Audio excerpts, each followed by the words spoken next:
Dr. Vesek Oren had run the standardized pain threshold protocol against 63 species across a 20-year research career, a methodology so refined and so reliably predictive that the compact scientific assembly had approved it as the definitive cross-species baseline for medical and military applications. Human subject designation H114 broke the protocol's calibration ceiling in the fourth trial session, and Dr. Oren terminated the entire study 17 sessions ahead of schedule, not because the subject had been harmed beyond acceptable parameters, but because the subject's responses had made it clear the equipment itself, not the species, was the actual limiting factor. The Compact Medical Research Division had developed its pain threshold protocol across considerable decades of careful, ethically bounded research, a graduated series of controlled physiological stimuli designed to establish reliable comparative data regarding a species' pain tolerance, a metric considered essential for calibrating everything from anesthesia dosing to combat medical triage across the Compact's extensive multi-species administrative territory. The protocol operated under strict ethical oversight, Chinese letter session capped at intensity levels calculated to remain well below any threshold of genuine physical harm, designed specifically to identify the point at which a subject's voluntary pain tolerance, rather than their body's actual physical limits, determined their response. Every species tested across Dr. Oren's considerable 20-year career had produced data that fell within a predictable, well-documented range, variations in absolute pain tolerance, that correlated reliably with known neurological and physiological factors. The Compact's extensive comparative biology research had long since mapped across dozens of sentient species. Human subjects, recruited through a formal, extensively consented volunteer program established as part of the broader Human Compact Scientific Exchange Agreement following Earth's diplomatic integration, represented, to Dr. Oren's considerable professional expectation, a routine addition to an already comprehensive comparative dataset. Subject H114 has completed intake screening and consent verification, reported Dr. Oren's research assistant, Threl Vasson, presenting standard pretrial documentation for a volunteer identified in the study's anonymized records only by designation, a 41-year-old human male with no notable prior medical history. Beyond a physical profile, the study's screening protocol had flagged as unremarkable in every measured category. Baseline physiological markers within expected human parameters, no contraindications identified for standard protocol administration. The first 3 trial sessions, conducted across the protocol's initial calibration phase, proceeded within parameters Dr. Oren's considerable experience had led her to expect: human physiological response to graduated stimulus intensity tracking reasonably consistently with baseline data. The study's preliminary human trials had already established across a modest initial sample size. The fourth session, conducted according to the protocol's standard escalation schedule, produced results that Dr. Oren's considerable 20-year career had genuinely never previously encountered.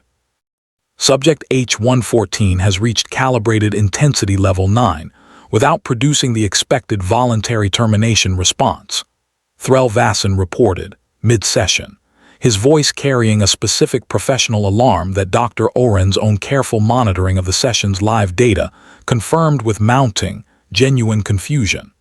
Physiological stress markers indicate the subject is experiencing the stimulus at full documented intensity, consistent with our equipment's calibration.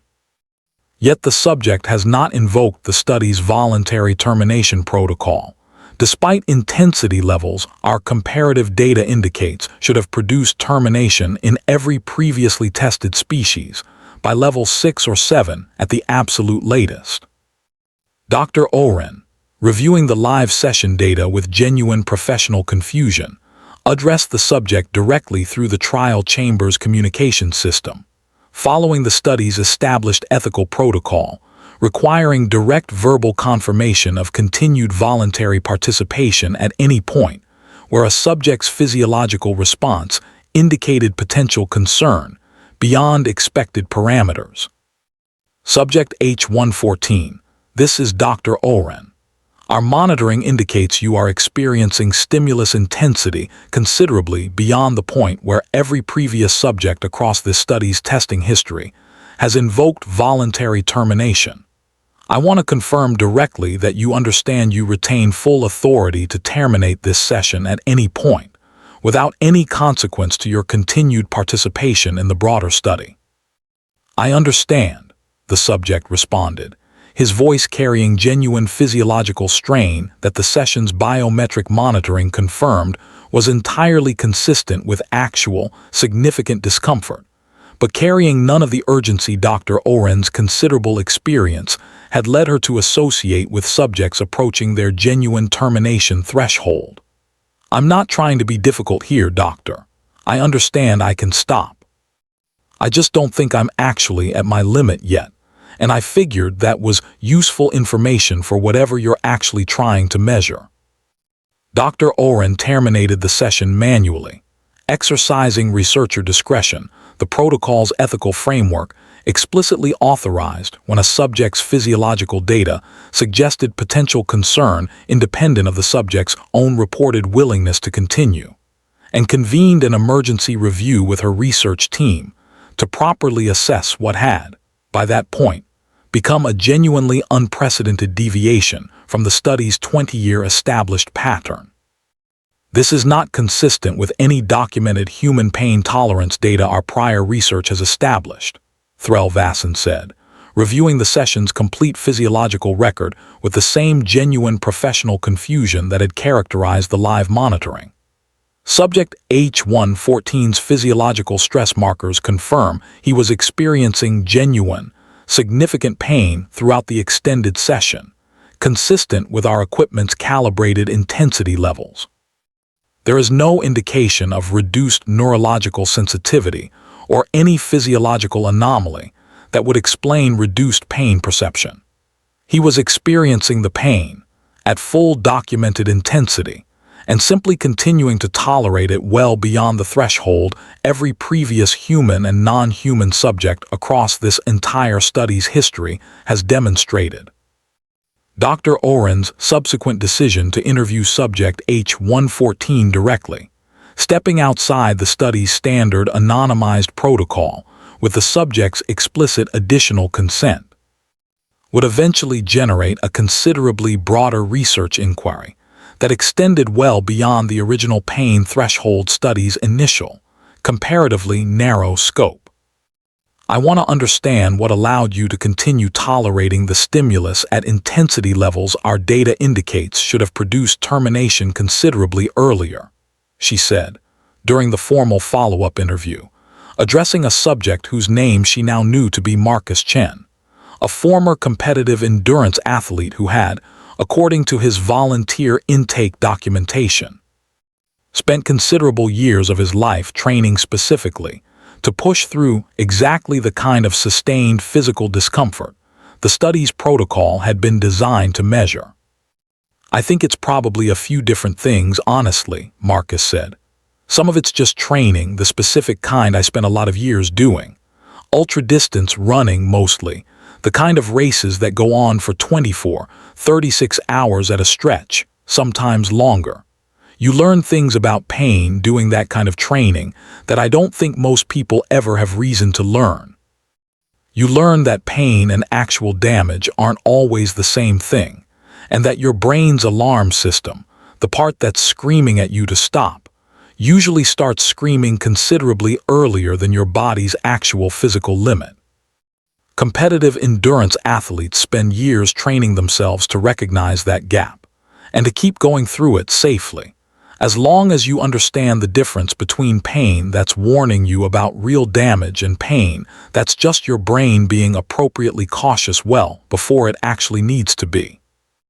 Dr. Oren's subsequent, considerably expanded research inquiry which would eventually incorporate additional human volunteer testing across a demographically broader sample, specifically designed to distinguish between genuine species-wide physiological variants and the kind of trained, individually cultivated tolerance Marcus Chen's specific athletic background suggested might explain his particular results. Produced findings that would fundamentally reshape the compact's broader scientific understanding of human pain tolerance as a genuinely trainable, rather than purely fixed physiological, characteristic. Our expanded sample, incorporating volunteers across a considerably wider range of physical training backgrounds, confirms a pattern our original study's narrow initial sample failed to adequately capture, she reported, in a formal presentation to the Compact Scientific Assembly 18 months into the expanded research program. Human subjects without specific endurance or pain management training show pain tolerance thresholds broadly consistent with our study's original comparative baseline expectations. Subjects with specific prior training in what human athletic and psychological literature terms discomfort tolerance, encompassing endurance athletics, certain military training programs, and specific therapeutic pain management disciplines, demonstrate pain tolerance capacity considerably exceeding our study's original protocol calibration. In some documented cases requiring equipment modification, beyond our original apparatuses, designed intensity ceiling to identify genuine termination thresholds. This suggests a characteristic our comparative biology research has never previously documented across any of the 63 prior species tested within this research program, a pain tolerance capacity that appears substantially trainable through deliberate psychological and physiological conditioning, rather than representing a fixed physiological baseline determined primarily by innate neurological structure. Counselor Vesrin Thane, reviewing the expanded findings with the particular strategic interest such research increasingly generated across broader compact military and medical planning circles, pressed for clarification regarding the findings' practical implications. You are suggesting human pain tolerance is not a fixed biological trait, but a capacity that can be deliberately, substantially expanded through specific training methodologies, he said. This would represent a genuinely unprecedented characteristic within our considerable comparative biological research across 63 previously studied species. That is precisely what our expanded research indicates, Counselor, Dr. Oren confirmed. And I believe the implications extend considerably beyond the original study's narrow medical calibration purpose. If human pain tolerance is substantially trainable rather than fixed, this suggests a considerably more significant characteristic regarding human psychological and physiological adaptability generally, one that may explain documented patterns our broader military and medical intelligence has observed, but never adequately theorized regarding human combat endurance, human resistance to interrogation and coercive detention methodology, and human capacity for sustained functional performance under conditions of significant, prolonged physical distress that our comparative data across every other studied species would predict should produce considerably earlier functional collapse. Marcus Chen, informed years later of the broader scientific and strategic significance his own volunteer participation had eventually generated, offered a reflection that Dr. Oren would eventually include in her own extensive subsequent published research on the phenomenon her original study had inadvertently uncovered. I didn't think I was doing anything special, honestly, when I kept going in that first session, he said, during a follow-up interview conducted years after his original participation, by that point aware of the considerably broader scientific inquiry his particular results had helped generate. I just did what 20 years of ultra-distance training taught me to do, which is pay attention to what your body's actually telling you instead of just reacting to the first, loudest signal it sends. Pain's information mostly. It's your body trying to tell you something important. But it's not always telling you, stop right now, or something terrible happens. Sometimes it's just telling you this is hard, and I want you to know that. And those are actually two pretty different messages, once you've spent enough years learning to tell them apart. I think that's probably true for a lot of what humans do, honestly, not just pain tolerance specifically. We're pretty good, as a species, at learning the difference between a warning that actually matters and a warning that's just uncomfortable. And once you know that difference, you can push through the second kind considerably further than most people, including most researchers studying us, probably expect. Dr. Oren's final report on the expanded study, submitted to the Compact Scientific Assembly 2 years after the original protocol's unexpected early termination, concluded with an assessment that would eventually reshape broader compact strategic thinking regarding human physiological and psychological resilience across a considerably wider range of military and diplomatic contexts. We began this research expecting to establish a straightforward comparative pain tolerance baseline for humanity, consistent with the methodology that has reliably produced comparable data across 63 previous species within this research program, she wrote. We discovered instead something our considerable prior comparative biological research had never previously required us to theorize.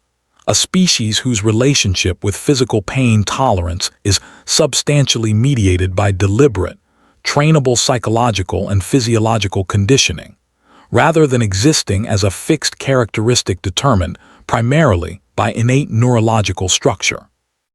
I do not believe this finding should be interpreted as suggesting humanity possesses some form of biologically superior pain tolerance in any innate sense. Untrained human subjects demonstrate pain tolerance broadly consistent with our comparative expectations. What I believe this finding actually reveals is something considerably more significant regarding human psychological architecture generally, a demonstrated capacity to deliberately, substantially reshape their own physiological response to distress through sustained training and practice, a capacity our considerable prior research across 63 other sentient species has simply never documented at comparable scale or consistency. This has considerable implications extending well beyond the original study's narrow medical calibration purpose. Implications our broader compact strategic and diplomatic planning should carefully consider whenever humanity's physiological or psychological resilience becomes strategically relevant to any future engagement, medical, military, or otherwise. The study, formally concluded 18 months ahead of its original planned duration, would eventually become, within compact scientific circles, one of the most extensively cited examples of a research program whose most significant finding had emerged not from its original methodology, successfully measuring what it was designed to measure, but from that methodology's genuine, unprecedented failure to adequately account for a characteristic no prior species tested across 20 years of careful, comprehensive comparative research had ever required the protocol's designers to anticipate.